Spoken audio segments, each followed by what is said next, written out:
No, we don't get bored. I never get bored. If I got bored, I wouldn't be standing here right now, I guarantee you that, to go through what I had to go through. We also projected 4 weeks to terminate the military leadership, and as you know, that was done in about an hour, so we're ahead of schedule there by a lot. But please join me in thanking every American service member who bravely is standing in harm's way. They really are incredible, and I just want to thank you. We have a lot of them right here. Thank you very much. Thank you.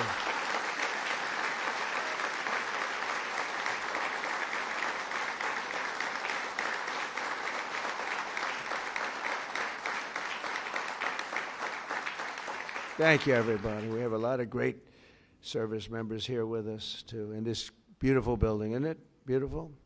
We're adding on to the building a little bit. We're improving the building. See that nice drape? When that comes down, right now you see a very, very deep hole. But in about a year and a half from now, you're going to see a very, very beautiful building. And there's your entrance to it right there. In fact, it looks so nice, I think I'll save money on the doors, because it can't get more beautiful than that. I picked those drapes in my first term. I always like gold, but I think we can save a lot of money. I just saved curtains. But and it'll be spectacular. It'll be the most beautiful ballroom. I believe it because I built many a ballroom. I believe it's going to be the most beautiful ballroom anywhere in the world. And when you hear all that hammering out there, you know why the First Lady is not thrilled exactly. She said, will the pile drivers ever stop? You know, they go from 6 in the morning till 11:30 in the evening. Can you imagine? Here? You know what? To me, that's a beautiful sound. She doesn't like it. I love it. You know what? To me, other than here, because we're donating it, not a penny to the taxpayer. It'll be under budget, ahead of schedule. It'll be $400 million or less. Most people say $400 million or more. No, it'll be less.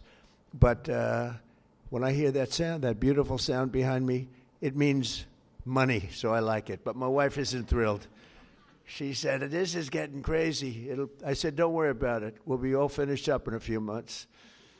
But now for the reason that we're gathered this morning to recognize the unsurpassed courage of 3 really incredible American heroes, 1 living and 2 no longer with us. So together, we recognize the exceptional valor of Master Sergeant Roderick Edmonds. And maybe I could ask your families to stand because they're beautiful families. I got to meet them. And please.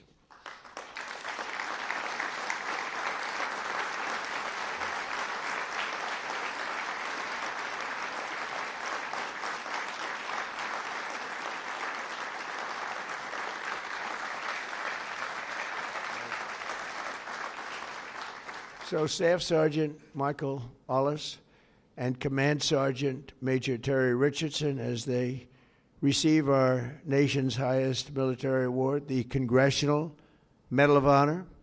And we're pleased to be joined by Secretary of War Pete Hegseth. He's busy, very busy guy. In fact, I said, if you want, Pete, you can avoid it. General Raisin Kane also, and they said, we don't avoid this one. This is one you wouldn't avoid for anything, right?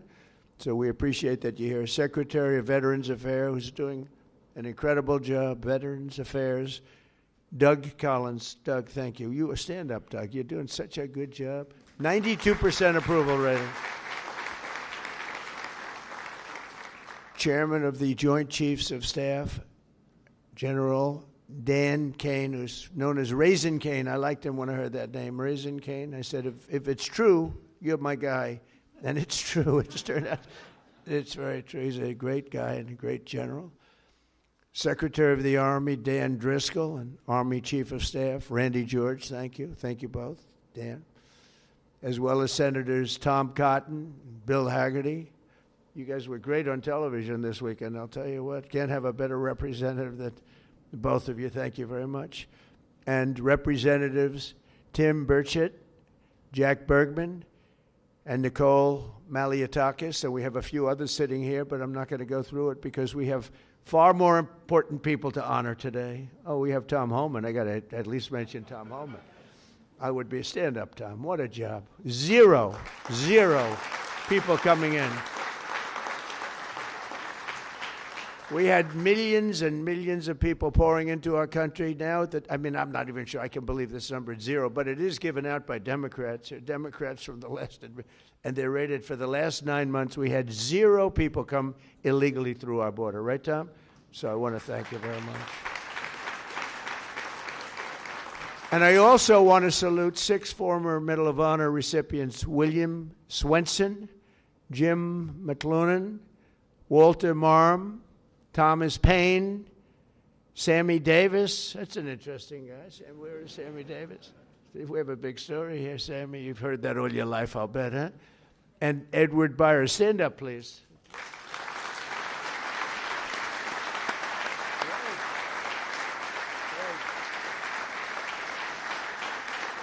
You all look good. We all look good. We remember the ceremonies. All great. It's a great honor. There's no greater. I tried for myself. I've tried numerous times to get one by myself. I keep getting shut down. They say, you can't do it, sir. Bad protocol. Very bad. I would say the worst.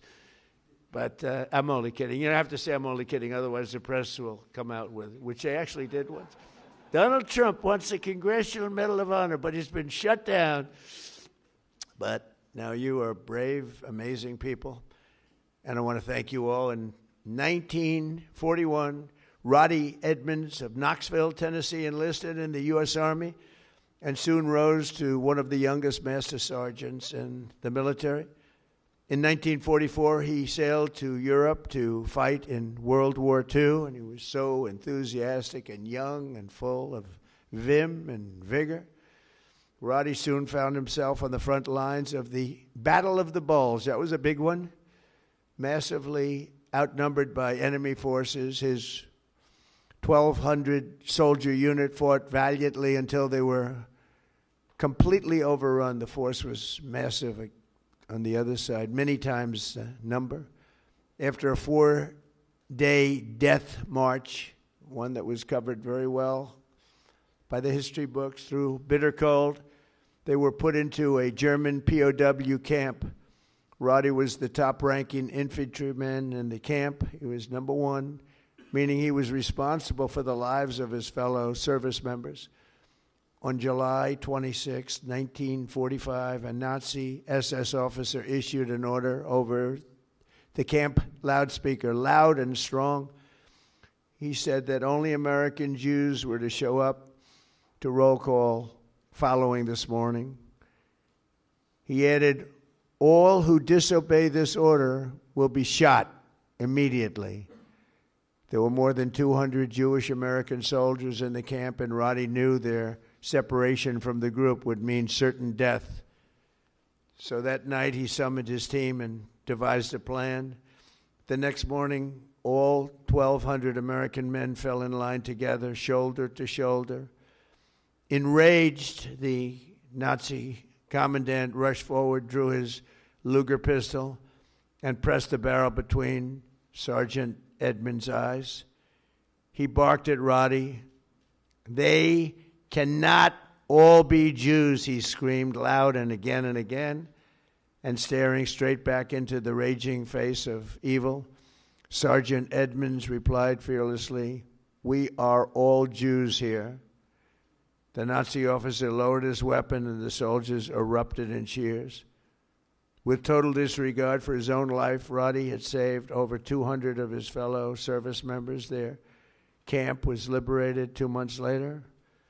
We're honored to be joined today by Roddy's son, Chris. Please stand up as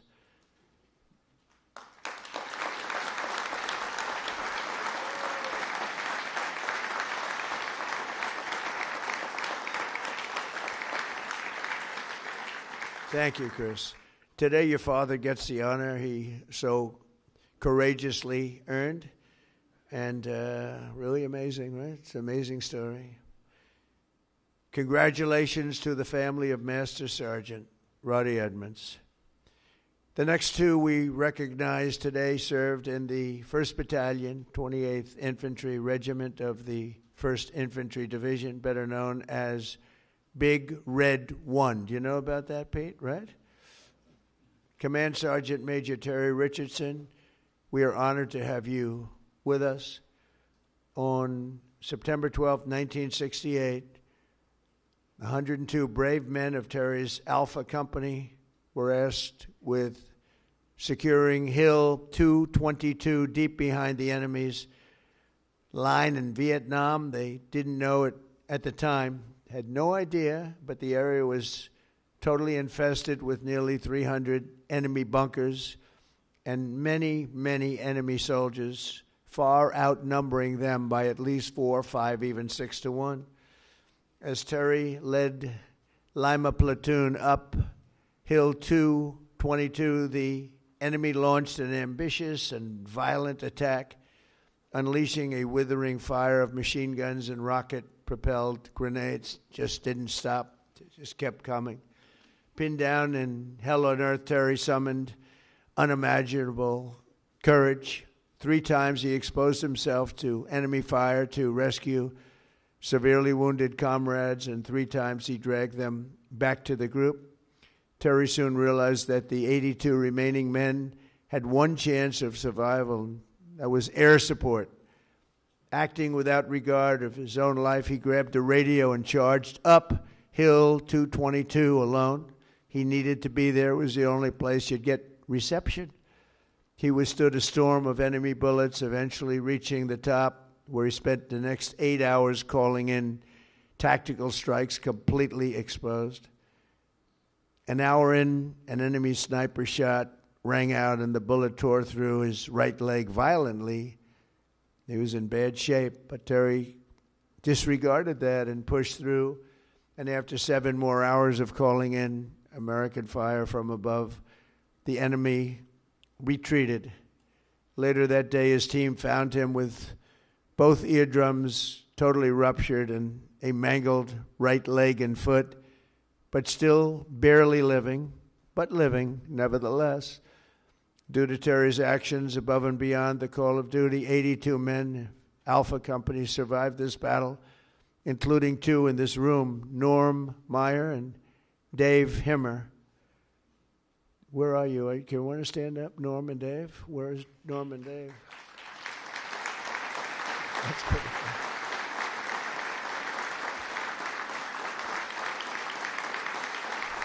Pretty good.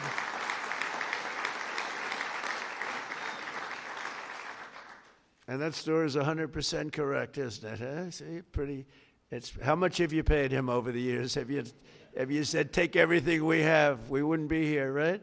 That's great. That's a great story, Terry. Today you enter the ranks of the bravest warriors ever to stride the face of the earth. Please stand up, please. Thank you.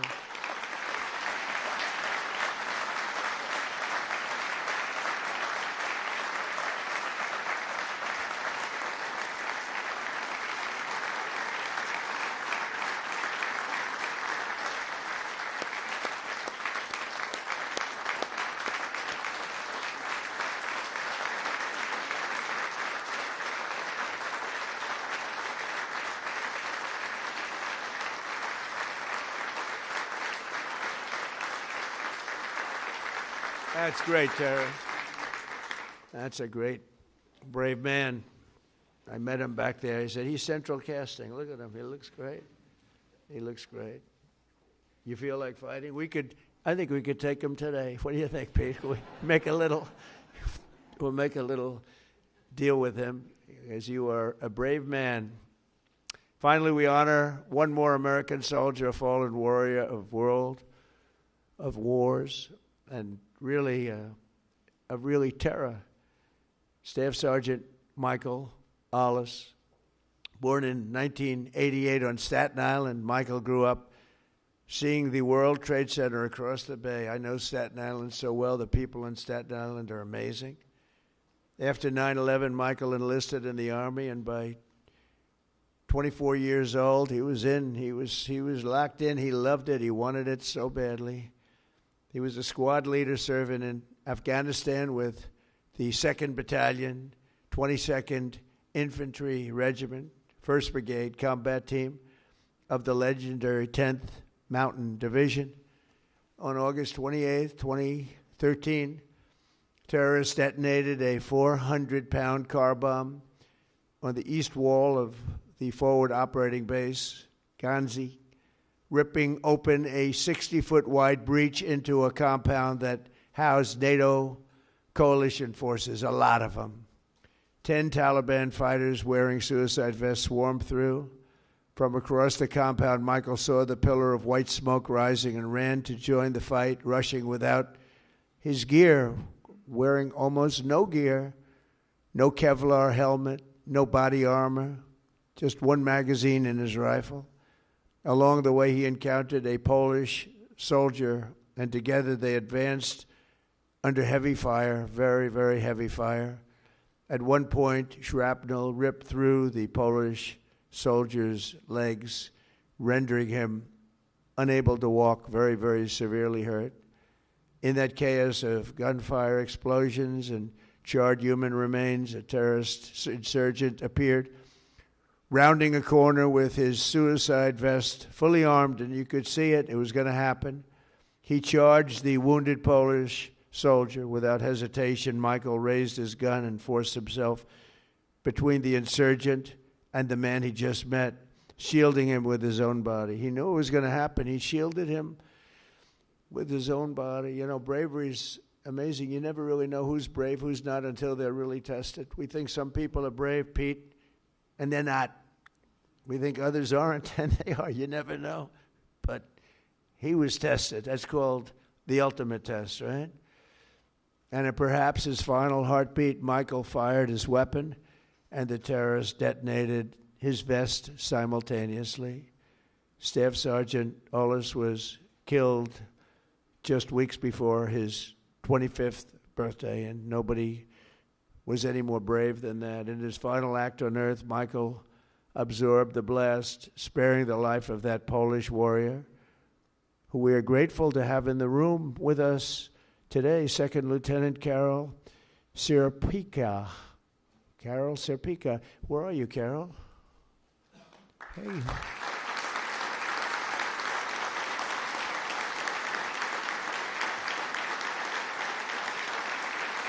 Would you like to come up? Please. Please. I'd love to have you come up. Thank you, Carol.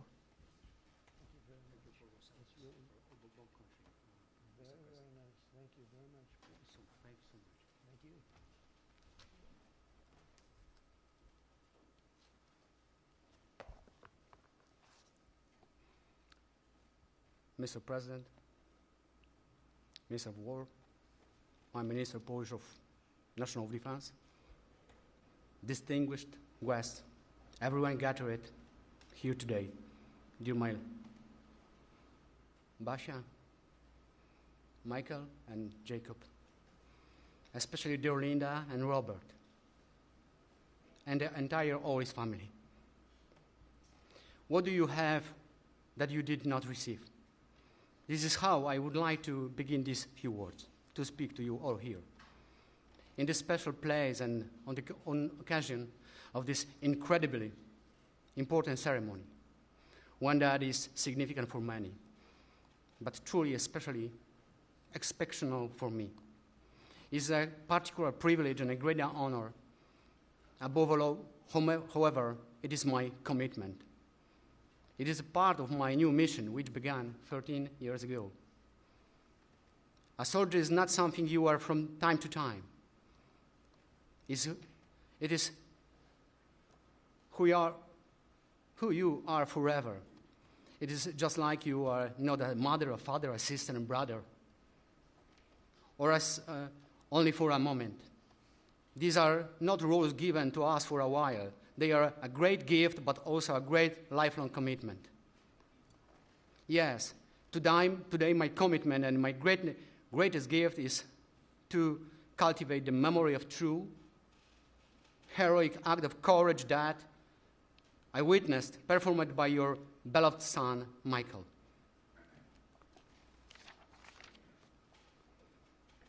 Please forgive me if my words have not fully captured what I truly feel today. However, sometimes words are simply not enough.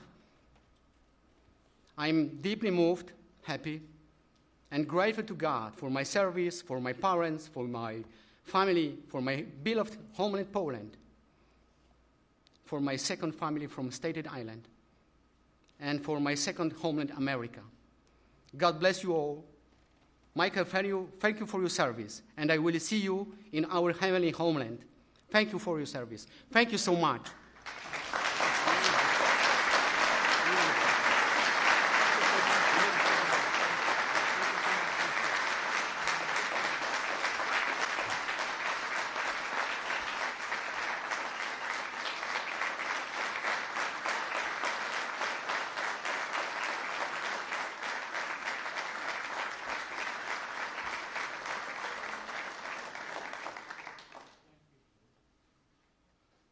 And Carol is joined by his wife and their two wonderful sons, Jacob and Michael. Michael is named after the American hero who saved his father's life.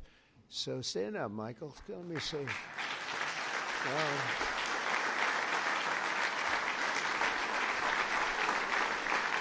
That's great. We're also pleased to be joined by several members of the Polish government, including representatives of the president, who I think is a fantastic man, by the way. I must be honest with you. I endorsed him, and he won, and he came from behind. He won, and he was the biggest story in Europe, and he's going to be a great president. He already is. But as well as Poland's Minister of Defense, to honor the blood and sacrifice that has helped seal the Polish-American bond. We have a great bond. We have a great relationship with your country. And I just want to thank you to Michael's parents, Bob and Linda. Your son's selflessness in the face of real evil reminds us of the courage that keeps our country free. And I just said the genetics in that family are very strong, right? I said that before. All three families, I said, good. I see some of the young ones today. And I said, you have good genes. They were asking me, what does that mean? I said, don't worry about it. You'll figure it out. But you have the best genes you can have, actually. So thank you for giving America your beloved son. And now I would like to ask the military aide to come forward and read the citations, and then we will do the honors. Thank you all very much. This is a tremendous honor for me to be here. Thank you. Please, military aide.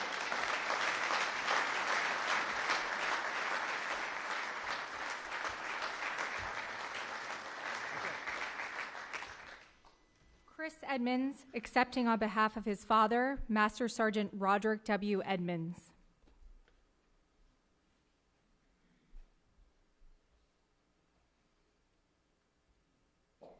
The President of the United States of America, authorized by Act of Congress, March 3, 1863, has posthumously awarded in the name of Congress the Medal of Honor to Master Sergeant Roderick W. Edmonds, United States Army.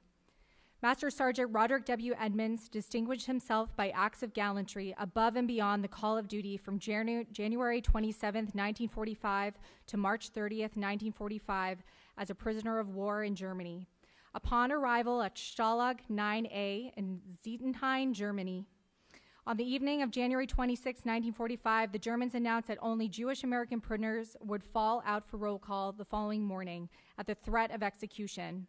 Master Sergeant Edmonds directed his senior leaders to have all 1,200 American prisoners present themselves for roll call. The Nazi commandant became incredulous after realizing that so many Americans were standing in formation. The commandant removed his pistol, pressed it hard against Master Sergeant Edmonds' forehead between his eyes, and demanded that he order all Jewish American prisoners to step forward or he would be shot. Master Sergeant Edmonds fearlessly held his ground, refusing to concede. The commandant lowered his weapon without further attempts to segregate the Jewish American prisoners. Several weeks later, in March 1945, the Germans ordered all prisoners to assemble outside the barracks for evacuation. Master Sergeant Edmonds ordered all American prisoners to form in front of the barracks, and when the enemy transports arrived, they would break ranks and rush back to the barracks. Master Sergeant Edmonds gallantly led these prisoners in a relentless pursuit of opposition and resistance, forcing the Germans to abandon the camp, leaving the 1,200 American prisoners behind. Master Sergeant Edmonds' conspicuous gallantry above and beyond the call of duty are in keeping with the highest traditions of military service and reflect great credit upon himself, his unit in the United States Army.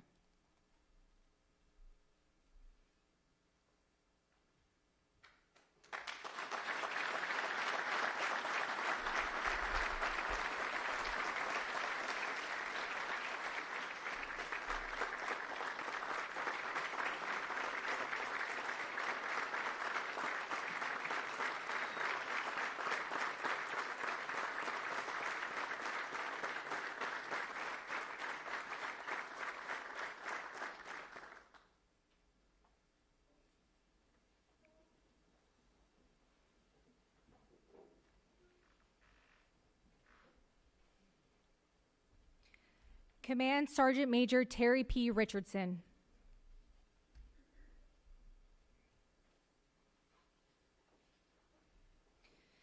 The President of the United States of America, authorized by Act of Congress March 3, 1863, has awarded in the name of Congress the Medal of Honor to Staff Sergeant Terry P. Richardson, United States Army. Staff Sergeant Terry P. Richardson distinguished himself by acts of gallantry above and beyond the call of duty on September 14, 1968, in the vicinity of Loc Ninh, Republic of Vietnam. On this date, his company was tasked with the mission of securing Hill 222 in hostile and enemy territory near the Cambodian border. Staff Sergeant Richardson directed one of his squads to be the point element leading the way. Shortly after the assault began, 3 of the squad members became severely wounded and pinned down between 3 enemy machine gun bunkers. Staff Sergeant Richardson advanced forward under heavy enemy fire and recovered his wounded soldiers between heavy machine gun fire. By the time he was able to make it back to join his unit, his entire company had been completely surrounded by the enemy. Staff Sergeant Richardson recognized that the only way to keep his company from being overrun was with accurate tactical airstrikes. Staff Sergeant Richardson advanced to the top of Hill 222 under heavy enemy fire for better sight lines to direct the tactical airstrikes. He began to direct the tactical airstrikes and shortly thereafter became wounded by an enemy sniper. Staff Sergeant Richardson's continued directing the tactical airstrikes for 7 more hours before the enemy broke contact. 6 soldiers from his platoon found him still alive. Staff Sergeant Richardson declined medical evaluation for his gunshot wound and requested that he be allowed to stay to lead his soldiers. Altogether, his actions directly resulted in 85 lives being spared on that fateful day. Staff Sergeant Richardson's conspicuous gallantry and extraordinary heroism at the risk of his life, above and beyond the call of duty, are in keeping with the highest traditions of military service and reflect great credit upon himself, his unit, and the United States Army.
Robert and Linda Olis, accepting on behalf of their son, Staff Sergeant Michael H. Olis.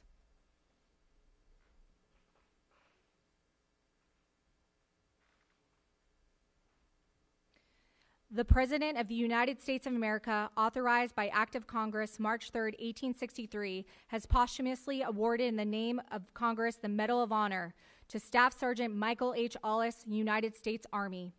Staff Sergeant Michael H. Olis distinguished himself by acts of gallantry above and beyond the call of duty on 28 August 2013 in Afghanistan. On this date, a complex enemy attack involving multiple vehicle-borne improvised explosive devices, suicide vests, indirect fire, and small arms fire was launched against Forward Operating Base Hanzi. Staff Sergeant Olis ordered his fellow soldiers to move to bunkers to shield themselves from enemy fire. After accounting for his soldiers, he moved toward the enemy force that had penetrated the perimeter of the forward operating base. Staff Sergeant Olis located a coalition forces officer, and together they moved toward the point of attack, armed with only their rifles. Upon reaching the attack point, they linked up with other friendly forces and began a coordinated effort to repulse the enemy. While under continuous fire, Staff Sergeant Olis moved from position to position, engaging the enemy with accurate and effective fire. While fighting along the perimeter, an insurgent came around the corner. Staff Sergeant Olis fired on the insurgent and incapacitated him, but as he approached the downed insurgent, the insurgent's suicide vest detonated and mortally wounded him. Staff Sergeant Olis' exceptional courage and complete disregard for personal safety were in keeping with the highest traditions of military service and reflect great credit upon him, his unit in the United States Army.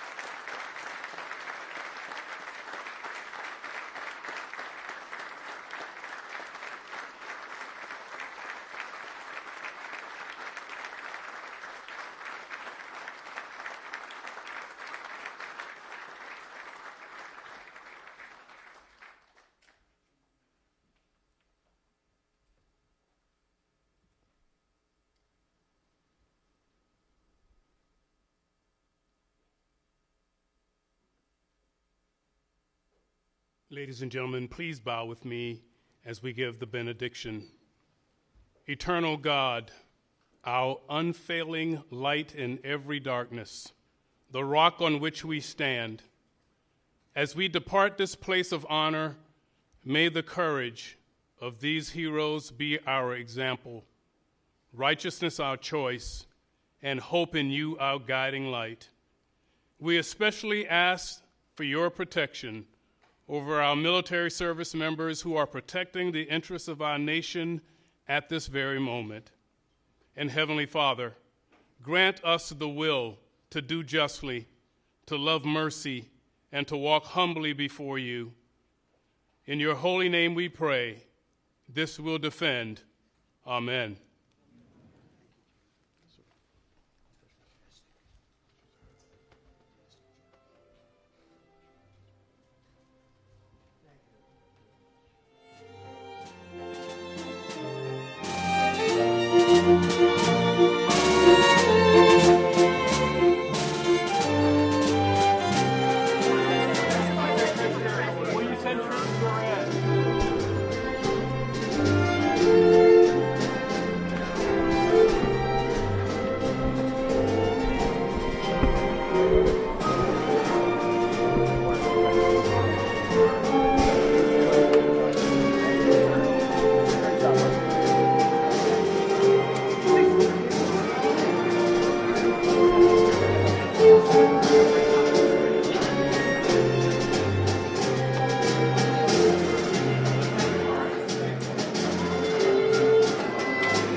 General Kane, how long is this operation?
Secretary, Secretary Hickson. Have you spoken with the family at all? How long is this operation, sir?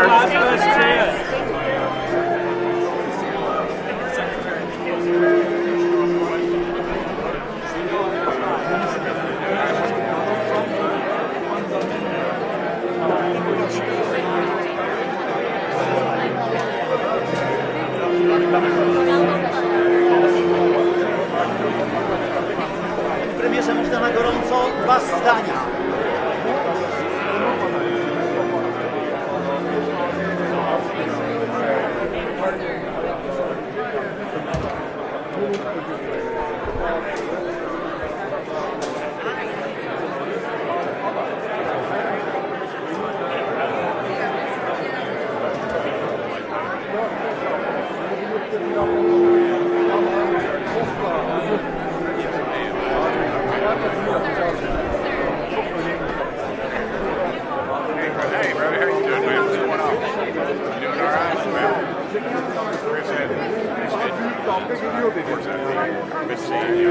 Congressman Shed, are you concerned that a MAGA base may be No, ma'am. I think Iran is they're bad actors. They've killed Americans. In Iraq, they supplied armaments. Hezbollah is part of their outfit. They supply them with armament. And all they do business with China. So absolutely not. I think we're good. What do you make of the upcoming war powers resolution that we're likely going to see on Wednesday or Thursday? It won't pass. That's just no. It will or will not? No. I mean, these people, they